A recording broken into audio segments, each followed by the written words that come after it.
திமுக தலைவர் கருணாநிதியின் புகழை சட்டமன்ற உறுப்பினர்கள் பேசும்போது அவற்றை பதிவு செய்ய வேண்டும் என்பதால் அதை தவிர்ப்பதற்காகவே சட்டப்பேரவையை அரசு கூட்ட மறுப்பதாக ஸ்டாலின் குற்றம் சாட்டியுள்ளார். இதற்கு பதிலளித்துள்ள நிதித்துறை அமைச்சர் ஜெயக்குமார், திமுக ஆட்சி காலத்திலும் பட்ஜெட் தாக்குதலுக்கும் மானிய கோரிக்கைகள் மீதான விவாதத்திற்கும் இடையேயான இடைவெளி அதிகமாக இருந்ததாக சுட்டிக்காட்டியுள்ளார்.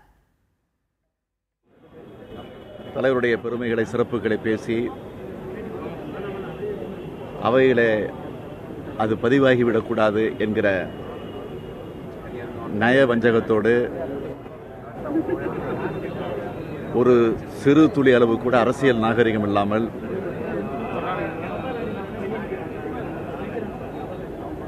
இந்த சட்டமன்ற கூட்டத்தொடரை நடத்துவதற்கு முன்வராமல் வேண்டுமென்றே சட்டமன்ற கூட்டத்தொடரை முடித்து வைக்கக்கூடிய நிலையில் ஒரு சூழ்நிலையை ஏற்படுத்தியிருக்கிறார்கள். இவர்களுடைய காலத்திலே 2009ஆம் ஆண்டு பிப்ரவரி 17ஆம் தேதி அன்றைக்கு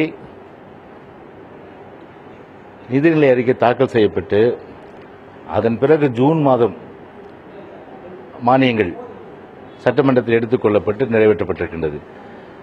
அப்படியானால் பிப்ரவரியிலிருந்து ஜூன் மாதம் எவ்வளவு என்பதை நீங்கள் கணக்கில் எடுத்துக் கொள்ளுங்கள். மாமியார் உடைத்தால் அது பொன்குடம், மருமகள் உடைத்தால் அது மண் சட்டி. இது எப்படி நீதியாகும்?